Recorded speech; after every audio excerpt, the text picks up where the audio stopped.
Russia says it's prepared for all kinds of sanctions, and it does have some escape hatches centered around energy and China.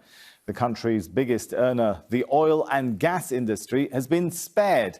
Most of Europe relies on Russia for its energy needs. Another major consumer is its southern neighbor, China. Moscow and Beijing share warm ties, and Russia could move towards Chinese financial initiatives set up to rival the West.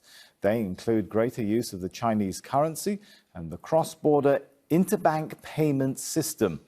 Russia is also leaning on its significant gold reserves. And another workaround could be greater use of cryptocurrency. Now, from the city of Groningen in the Netherlands, I'm joined by Francesco Giumelli. Francesco is Deputy Head of Department and Associate Professor of International Relations at the University of Groningen. Good to have you with us. So, interestingly, the West has not put sanctions so far on Russian oil and gas. How serious are the sanctions without that component? Sanctions without that component have been unprecedentedly very serious. Only 1 week ago, or slightly before the military operation started, very few would have considered that imposing sanctions on the reserves of the central bank were actually a serious option. So many people would have said, listen, until you touch the energy and the gas sector, or the oil and gas sector, then very likely the impact is not going to be feasible. But with the amount of relevance of the reserves from the central bank and the number of banks that have been also put under the scrutiny, and because these are cumulative effects, the number of people that have been targeted by the sanctions for the freeze of assets from the United States, the United Kingdom, and the European Union, combined with all the effort of the international community to try to close the loopholes for possible sanctions evasion, then the impact is nevertheless very serious. All right. And what's happening now is that possibly the sanctions from the central bank are going way beyond what the energy sector could have done. There's also been this swift ban on Russian banks. Some analysts have said that when a country, looking back at other examples, when a country has had a swift ban put in place, it can lose up to 30% of its foreign trade. Is that sort of prediction or number realistic when it comes to a country as big as Russia? It is realistic, but it wouldn't be only because of the SWIFT. That is an important thing to clarify. SWIFT is only a messaging system, so it does not allow for payments. It makes payments faster. It makes payments and the communication, bank to bank, much cheaper, and very secure and fast. But it doesn't make the payment in itself. What's going on now? It is on the SWIFT, which is a short-term cost and disruption of the system. There is also a number of listing of all the banks. The freeze of payments from all the banks, that is what makes the sanctions much more tangible. And indeed, we're likely to see something that goes beyond 30% if this continues in this way. The question is how the beyond adjustment 30%, Francesco. That's a surprising number. Yes, because again, this is cumulative effect. This wouldn't be only SWIFT. It would be SWIFT and the reserves of the central bank. Right. What happens with the reserves being frozen is that the ruble loses value. And if the ruble loses value, then anything that Russia was importing becomes extremely more expensive. And of course, there is then a trickle-down effect and cumulative effect of all these measures altogether. All right, so a quick follow-up on that, because you mentioned the central bank sanctions. Are they going to be able to manage the ruble? We've already seen it take a plunge after the first day of the invasion of Ukraine. This is something that also I think and many of us thought was not going to be done precisely because of the magnitude. Now, this is also something that Russia and the Central Bank of Russia have been preparing for.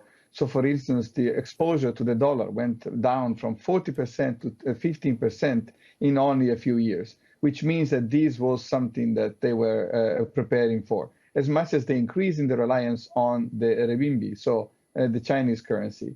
That is very, very important as well. What we have seen also is a number of measures, something that we had not predicted. For instance, since the energy market is still open for trade, what Russia has done has asked or forced companies having revenues from the sale of energy to put basically to invest those resources in buying rubles substantially. So they're asking the private sector to substitute for the role of the central bank. All right, let's look on the other hand, the other side of this question. Russia has been obviously preparing for this. It's reduced its reliance over the years on foreign debt. It's increased its domestic production of food. You know, to what extent can it at least manage the situation because of the measures it has taken?